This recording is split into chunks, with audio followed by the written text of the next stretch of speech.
Hey, y'all, Zach McDonald, your real estate agent with Real Property Associates, and this is my King County real estate market update for March 2025.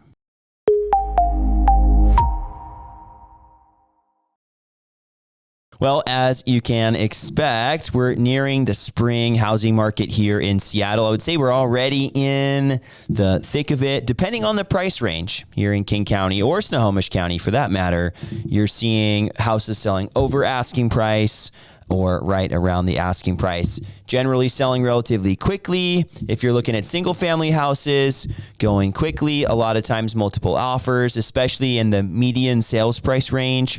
The condo inventory in Seattle is quite a bit higher than the inventory for the single family houses. And we can even just look at King County as a whole, 2.8 months of supply, 1.3 months of supply for single family homes. So in these updates each month, we're looking at the single family data primarily, and we are looking at and comparing it with how the market was last year, year over year, but also how things have moved month over month. Something I want to add to these updates is something I added to my market watches each week. And those market watches have included some weekly data, unpublished data, so to speak, on the MLS. They can give us a snapshot over the past week, and we can see kind of where the market is moving without waiting until this time. So I'm going to add that in towards the end. So we'll look at last month's data, recap, but also see kind of what's going on currently with a little bit more accuracy. So if we look at month over month, we're seeing an uptick in the listings here in King County, but not very much, right? Modest uptick month over month, and year over year, only 2.8% more listings. And that's been something we've seen this year so far. More listings coming on the market in King County than we have in the past few years. If we look at the pending sales number, we're also seeing an uptick in pending sales. So not only are we seeing more listings coming on the market, but we're also seeing more listings coming off the market, 4.3% more pending sales than last year, and also an uptick from last month as well. Closed sales, more closed sales month over month, and year over year, interestingly, down 2.5%. So those would be sales that would have been under contract in January, closing February. But what we're seeing now is we're seeing more and more houses selling. A lot of those will be closings in March. Days on market, month over month, considerably less, 30 days on market versus 45 days on market in January. I mentioned that that was going to start to shift in the last update. Typically, January is a lot of closings of houses maybe that were listed in October, November, December. Now we're starting to see some of the new ones that are listed mixed in with some of the old ones.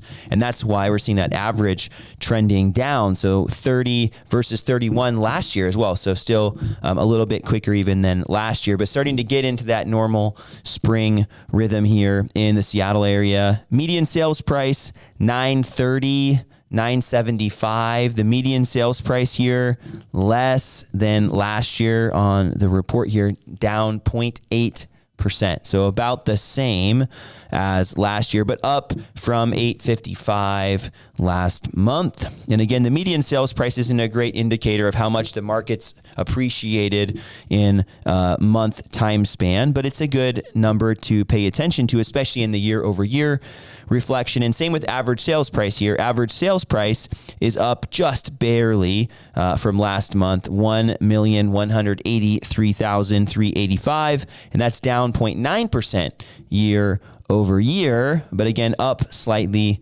month over month. Something that we're also seeing right now is houses selling over asking price. I mentioned that a little bit earlier in the video, 2.3% above asking price on average in King County. A lot of that is market dependent. It is price point dependent. It is house dependent, right? It's house type, as we were talking about a little bit earlier. Condos, conversely, are selling below asking price across King County, and also taking quite a bit longer. Average days on market for a condo to sell, 50 days. And this is across King County as a whole, not any specific location. And again, single family, 30 days on market. Now, if we look at the inventory numbers have been increasing. So there's more homes available than last month, but also year over year, 35% more houses available, single family houses available than the same time last year. And condo inventory is crazy too. Condo inventory is up 70.5% year over year. And our supply number, 1.3 months of supply, is up barely from last month, 1.2, but 30%. So from 1.3 last year, 1 month of supply, not a huge difference. But if we continue trending up, once we get to around 2 months of supply, that's where things start to slow down. Houses don't sell as quickly. You don't see as much of the multiple offers, houses selling over asking price. Those types of trends start to change because there are more options and less pressure on each of the houses. Now, I mentioned sharing something new, and this is, I think, going to be valuable for you. And this is the week data. So this would have been last week's data up till now. What's been going on in King County? So we can see a little bit more of a current in the moment look. And if we're looking at the median unpublished price, right? So we don't know which listings have sold yet, but we at least have an idea for the dollar amount. $1,001,900. It's a little tough number to read here. That was the price here over the last week in King County, which would be getting us up towards that $1 million median sales price.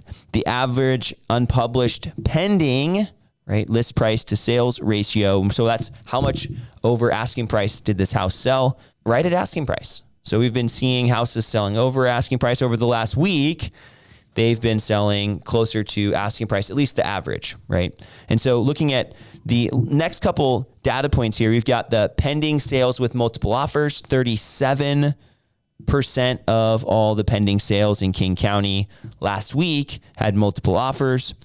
36% included an inspection addendum. So that would mean that a large majority did not include an inspection addendum, whether they just went ahead and proceeded without an inspection, or maybe the seller provided an inspection. That's fairly common in our market right now. The pendings with a financing addendum, 59% is a sizable number, more than 50%. Some of these people would be buyers that are paying cash, so they're not going to need a financing addendum. But then other people are going to be risking essentially their earnest money, saying, hey, I'm good. I got my pre-underwritten approval. I'm going to qualify for financing.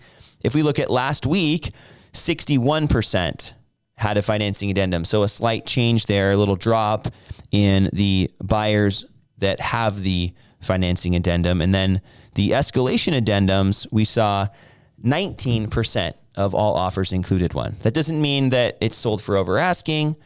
Sometimes people just offer more out of the gate, but the pendings with an escalation last week, 17%. So a little bit more of the price competition there, even though if we look at last week, we had more multiple offers than we did this current week, but we saw maybe the ones that did have multiple offers be a little bit more competitive is kind of how I'm interpreting this data. So thinking about King County housing market, a lot of it has to do with where you're located. So certain markets, especially Bellevue and the east side, near Redmond, Kirkland, those specific areas are going to be more competitive than others. And those areas are going to be pulling up these numbers. But if we're going to focus in on, and in the monthly market update for Seattle and Bellevue, I'll be talking about that a little bit more in a different video. So you can tune in if you want some more specific data for the big cities, the twin cities of Seattle, so to speak. But overall, the county is seeing the housing market picking up, just like it normally does in the spring. You're seeing more buyer activity. You're seeing more listing activity. In general, there's not quite enough inventory for all the buyers. So that's why you're seeing the competition and the upward pressure on prices. And just even looking at interest rates right now, hovering around 6.8, 6.79 is what Mortgage News Daily is saying here for today's rate survey. It's been around that for the past couple weeks. They've trended down slightly. The S&P 500 is a mess right now, or at least it's been correcting quite a bit here lately. So I think there are going to be some buyers maybe a little bit more concerned about that over the past week. And that might be affecting our data a little bit as we're looking at the weekly stuff. But rates for the mortgages haven't really changed yet, more connected towards inflation data than anything else. And the big updates coming here soon. So we'll have some more updated inflationary data to, again, influence these rates, most likely towards the end of this week. So thanks so much for tuning into this month's King County real estate market update. If you made it all the way to the end, know that you got some value out of this. So please consider subscribing to the channel for more videos like this on the Seattle area housing market. And if I can bring some value to your situation buying or selling here in King County, I'd love to be a resource.